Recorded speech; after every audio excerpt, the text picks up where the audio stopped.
দিনেই করেন, তারাও যেভাবে বন্ধ রেখে আমাদের সঙ্গে একাত্মতা ঘোষণা করেছেন, এটা আসলে ভাষায় প্রকাশ করা সম্ভব না।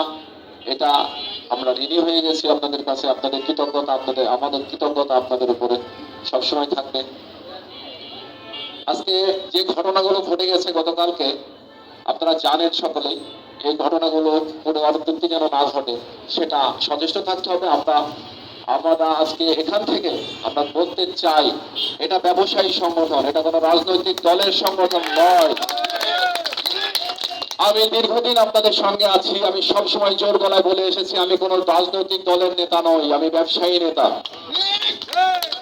রাজনীতিবিদরা আমাদের ব্যবহার করার চেষ্টা করেছেন সব সময় তাদের হাতিয়ার হিসাবে। কোন সময় এক এক দল এক এক সময় বলেছে ওই দলের ওই দলের ওই দলের, কিন্তু আমি যে কোন দলের আমি নিজেই তো জানলাম না আজ পর্যন্ত। তো এই হলো অবস্থা। আসলে আমরা গতকালকে ওইভাবেই আমরা নির্যাতিত হয়েছি কালকে একটা রাজনীতিবিদদের হাতে। তো আমরা এখান থেকে পরিষ্কার বার্তা দিতে চাই, আমরা ব্যবসায়ী, আমাদের ব্যবসায়ী সংগঠন, আমরা ব্যবসায়ী সমাজ। আমাদের এখানে আপনারা যদি অনৈতিক কোনো কর্মকাণ্ড করতে চান, চাঁদাবাজি, সন্ত্রাসী কিংবা আমাদের ব্যবসায়ীদের কোন রকম মারধর কিংবা হুমকি, তাহলে এর জবাব কিন্তু আমরা এভাবেই দেব, আপনারা কিন্তু সেভাবেই চিন্তা করবেন। সকলকে আন্তরিক কৃতজ্ঞতা। সবকিছু শুনলেন আপনারা, ডিসি সাহেব আমাদের কথা আন্তরিকভাবে শুনেছেন এবং উনি মাহাতো ওনার অনেক কিছু অজানা ছিল, উনি নতুন এসছেন এখানে, ওনাকে আমরা অতীতের সবকিছু তুলে ধরেছি যে বাণিজ্য মেলার নামে যেখানে কি হয়, বাণিজ্য মেলার কতটুকু ইফেক্ট করে, বাণিজ্য মেলা আসার পরে মেহেরপুরের অর্থনীতিকে কিভাবে ধ্বংস করে, যেটা আমরা নিঃস্বার্থে গেছি বলে আমরা তুলে ধরতে পারছি। যেখানে আমাদের কোনো কমিশন নাই, আমরা কমিশন নেব না বিধায় আমরা তুলে ধরতে পেরেছি। এগুলো ওনাদেরকে যারা কমিশন নিয়ে এগুলোকে এস্টাবলিশ করার চেষ্টা করে তারা তো আসলে ওইভাবে তুলে ধরে না, যে কারণে ওনারা অনেক কিছু অন্ধে ছিল। আমরা পরিষ্কার ওনাকে বুঝিয়ে দিয়ে এসেছি, উনি বুঝেছেন বিষয়গুলো এবং উনি বলেছেন আমি জনকল্যাণের বাইরে, জনকল্যাণমূলক কাজের বাইরে আমি যাব না। আপনারা আমার অনুরোধ রাখেন, দোকানপাট খুলে দেন, আমরা প্রসেসিং কমপ্লিট করে আমরা বিকেলের মধ্যে আপনাদের ডিসিশন দিচ্ছি। ওনারা আরো কিছু আমাদের কাছে জানতে চেয়েছেন, আমরা সেগুলো ওনাদেরকে আমাদের মতো করে পরামর্শ দিয়েছি, উনি গুরুত্ব সহকারে নিয়েছেন। উনি বলেছেন যেটাই হবে ইনশাআল্লাহ ভালো কিছুই হবে, আপনারা দোকানপাট খুলে দেন, আমাদের অনুরোধ রাখেন। তো ওনার কথাতে আমরা আশ্বস্ত হয়ে আমরা চলে এসেছি এবং আমরা আজকে যে অবস্থানে আছি এজন্য আমাদের ক্ষুদ্র ব্যবসায়ী থেকে শুরু করে একদম বড় ব্যবসায়ী পর্যন্ত সকলের যেমন ভূমিকা আছে, আমরা আন্তরিকভাবে কৃতজ্ঞতা জানাতে চাই তাদের সকলকে।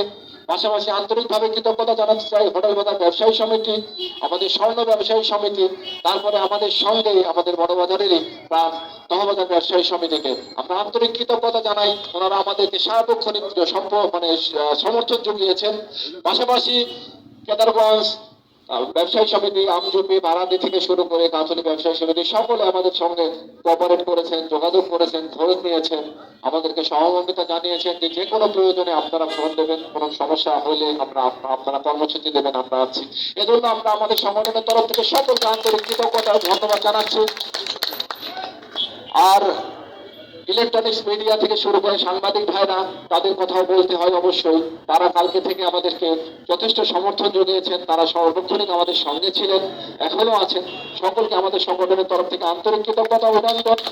আর্মি ভাইরাও আমাদেরকে অনেক সমর্থন দিয়েছেন, আমাদের পুলিশ ভাইরা সার্বক্ষণিক যোগাযোগ রেখেছেন, সার্বক্ষণিক আমাদেরকে সমর্থন জুগিয়েছেন।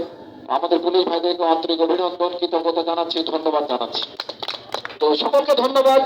আমরা কথা বাড়াবো না, আমরা আজকে আমাদের কর্মসূচি আপাতত স্থগিত ঘোষণা করছি। যদি আল্লাহ না করুক, যদি কোনো রকম অনাকাঙ্ক্ষিত আবার কিছু সৃষ্টি হয়, অবশ্যই আপনাদের দ্বারস্থ হব। আপনারা যে সমর্থন জুগিয়েছেন এভাবে আমাদের সমর্থন দেবেন, ইনশাআল্লাহ ভালো কিছুই হবে আমাদের ব্যবসায়ীদের জন্য। সকলকে ধন্যবাদ। সকলকে দোকানপাট খুলে দেওয়ার জন্য বিনীতভাবে অনুরোধ জানাচ্ছি। সকলকে ধন্যবাদ। ব্যবসায়ীদের জয়।